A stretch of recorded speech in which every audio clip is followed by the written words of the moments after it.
Bienvenidas y bienvenidos. Hoy nos vamos a sumergir en un capítulo muy particular. La ciudad de las obras, Así es. y narra la transformación de Reconquista, una ciudad de la provincia de Santa Fe, durante toda una década. El texto arranca con una idea que creo que es muy potente, Muy. que nos acostumbramos tan rápido a lo nuevo que no notamos los cambios, hasta que llega alguien de afuera, alguien que no los ve hace años, y te dice casi en shocks, pero qué distinta está esta ciudad. Y esa es la premisa, digamos, de nuestro recorrido de hoy. No se trata solo de hacer una lista de obras, de calles pavimentadas. Claro, no es un catálogo. No, para nada. La pregunta que plantea el autor es más profunda. ¿Cómo una ciudad que él describe al principio con anhelos postergados se convierte en 10 años en un referente de crecimiento? Exacto. Es casi como construir la anatomía de transformación. El texto nos propone un viaje, año por año, de 2015 a 2025. Un viaje muy detallado. Sí, así que vamos a desglosar eso. Cómo una crisis inicial se convirtió, según el texto, en un método de trabajo que cambió la identidad de la ciudad para siempre. Bueno, para empezar a desentrañar esto, el punto de partida que narra el documento no es un plan maestro ni una visión ambiciosa. No, nada de eso. Es algo mucho más caótico, una emergencia, una inundación a fines del 2015. Y lo que es fascinante de cómo lo enmarca el texto es que esa crisis no la presenta como un desastre, sino como el origen de todo, el catalizador. El momento fundacional. Exacto. Describe un escenario de improvisación total y en medio de ese caos cuenta que el intendente electo, Henry, antes de asumir, convoca un taller para organizar la respuesta. De ese barro, literalmente, nace una certeza. ¿Cuál? Una que se vuelve el mantra de la gestión, según el autor. No se puede improvisar más, y de esa certeza a la acción. El documento detalla que el nuevo equipo sale a escuchar barrio por barrio. Sí, y acá hay un punto clave, No salen a prometer mega obras. sino a escuchar los reclamos más urgentes. Lo más pequeño, una cuneta capada, una calle intransitable, la garita del colectivo. Cosas del día a día. Y el autor sugiere que esas pequeñas obras fueron construyendo confianza. Construyendo confianza y, más importante, sentaron las bases institucionales para lo que venía. Ahí es donde aparecen las primeras herramientas de este método, como la unidad para coordinar proyectos. Y algo que parece ser el corazón financiero de todo, el FOPIM. A ver, detengámonos un segundo acá, en el FOPIM. Suena a sigla burocrática, pero como lo describe el texto, parece que fue lo que destrabó todo el sistema. Fue la llave, sí. Antes, para pavimentar la calle, el 70% de los vecinos de esa cuadra tenían que pagar por adelantado. Exacto. Y el autor lo describe como una trampa perfecta para que no se hiciera nada. Claro, me imagino. Imagínate la situación. Si solo el 65% de los vecinos pagaba, el dinero quedaba ahí, en un limbo. La obra no se hacía nunca. Era un sistema paralizante, o sea, una frustración constante. Totalmente. Lo que hizo el FOPIM fue romper esa lógica. Creó un fondo común para toda la ciudad. El aporte de un vecino de un barrio podía ayudar a empezar una obra en la otra punta. Pasaron de una lógica de cuadra a una lógica de ciudad. De un sistema trabado y fragmentado a uno solidario, ágil y sobre todo predecible. Crearon un sistema circulatorio financiero para la obra pública. Con esa herramienta, el siguiente paso que narra el documento es un diagnóstico con una pregunta muy simple, ¿Quiénes tienen agua y quiénes no? y la respuesta, supongo, fue muy reveladora. Demoledora. El texto dice que miles de hogares no tenían servicios básicos y a partir de ese mapa se definieron las prioridades. O sea, que los primeros grandes proyectos no fueron para el centro. No, fueron para los barrios más postergados. Sentaron las bases para un programa de urbanización enorme, el PROMEVA.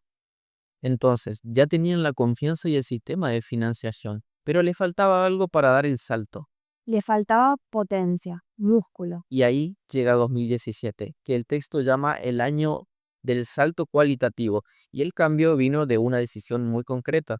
Comprar maquinaria, tan simple como eso. El documento lo describe como una capitalización histórica. Remataron equipos viejos y compraron una flota nueva.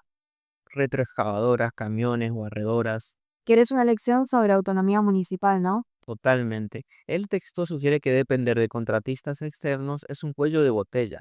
Al tener capital propio, no solo aceleraron el ritmo, sino que cambiaron la ecuación de poder. El municipio pasó de ser un administrador de contratos a ser el ejecutor directo. Espera, porque la consecuencia que menciona el texto es una cifra que es una propaganda. Un aumento del 400% en la pavimentación en un solo año. Es impactante, sí. ¿Cómo se explica esto? ¿La base de la comparación era muy baja o fue realmente una explosión de obra pública? Es una excelente pregunta. El autor lo desglosa así. No es solo que hicieran más, sino que controlaban todo el proceso, sin esperar licitaciones, sin demora de terceros, tenían varios frentes de obra a la vez. Exactamente. Y para poner un rostro a ese número, el texto da un ejemplo muy potente. En Barrio Norte se pavimentaron 11 cuadras, que era un reclamo de 50 años. 50 años. Para esos vecinos no fue un 400%. Fue el 100% de una solución que creían que nunca iba a llegar. Claro, se vuelve un gesto de justicia urbana, y mientras todo esto pasaba en la superficie, el autor describe una batalla silenciosa bajo tierra. Así es, habla de 113 kilómetros de canales y cunetas nuevas, algo que no se ve, que no se inaugura Pero ¿qué se siente? de inmediato. El documento cuenta que durante las lluvias de ese año, el agua que antes se estancaba por días, ahora desaparecía en horas. Ahí el método empezaba a dar frutos visibles. Con el motor financiero andando y las máquinas en la calle, el relato nos lleva a 2018 y 2019, los años de la expansión. Y de la madurez en la transformación, como le llama el autor. El ritmo se acelera y se abordan obras de una escala mucho mayor. Ahí se menciona la repavimentación de una arteria clave, la calle 47.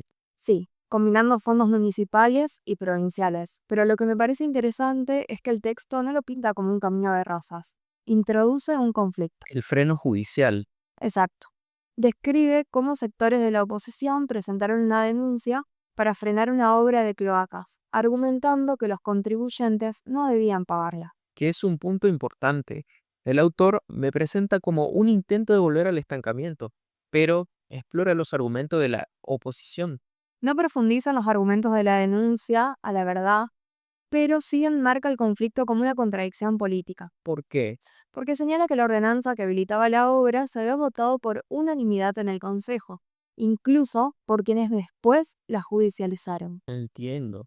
Para el autor ese episodio ilustra las resistencias que genera un cambio tan acelerado. Pero, a pesar de eso, la obra del Promeva, una inversión de casi 100 millones de pesos, siguió y llevó agua y cloacas por primera vez a barrios como La Cortada, Ombusal y Las Ranas. Barrios históricamente olvidados. Y en 2019, que el texto llama La Madurez, llega un hito que parece cerrar un ciclo, el nuevo acueducto Reconquista. Agua potable del río para toda la ciudad. Un antes y un después. Y acá el libro hace algo muy inteligente. Baja de la macroobra a la experiencia humana. Usa testimonios. Sí, los leí. Cita a un vecino diciendo, lo que antes era un reclamo histórico ahora es una realidad cotidiana. Para nosotros que vivíamos con bombas y bidones fue un cambio enorme, dice. Y otra vecina, sobre las cloacas, para muchos puede parecer una obra más, pero para nosotros fue cambiar la manera de vivir. Esos testimonios son cruciales. Conectan la inversión millonaria con algo tan simple como abrir una canilla. O no preocuparse por el pozo ciego. Y ese mismo año, el autor señala otras dos obras que amplían el concepto de transformación. Por un lado, el nuevo hospital, Y por otro, el complejo La Estación. que era un viejo obrador municipal, un lugar de trabajo, de fierros. Y se empezó a transformar en un espacio cultural, con un anfiteatro, un parque. La idea que subyace es que el desarrollo no es solo caños y asfalto. Es también salud, cultura, encuentro. Y justo cuando todo parece ir a máxima velocidad, consolidado con un método probado, llega 2020 y el mundo se detiene. La pandemia. Para la narrativa, la pandemia no es un freno, es la prueba de fuego para el método. La prueba final, La tesis del autor es que, precisamente por la planificación previa y la autonomía que ya tenían, Reconquista no se detiene del todo, con protocolos, claro. obviamente. Pero las obras estratégicas siguieron. El texto menciona las sendas seguras para ciclistas y peatones en pleno aislamiento. Y cuenta que aprovecharon esos meses para hacer el trabajo de escritorio, gestionar el financiamiento para los proyectos futuros. Sí, como el complejo turístico Gente del Agua. El libro incluye una anécdota muy gráfica del ex director de turismo, ¿La del machete? esa misma, que recuerda haber ido con el intendente a la isla y verlo machete en mano abría un paso entre los yuyales para visualizar el proyecto. Es una imagen muy potente del impulso detrás de todo. Simboliza la persistencia, la visión a largo plazo, incluso en el peor momento. Los años que siguieron de 2021 a 2023 son de consolidación. El texto empieza a usar la frase "la obra más grande de la historia". Varias veces. Comienza el plan director de desagües pluviales, la obra hidráulica más grande de la ciudad. Una inversión inicial de más de 560 millones de pesos. Se alcanza el 100% del alumbrado LED y entra en juego otra herramienta que menciona el texto. El Registro Nacional de Barrios Populares.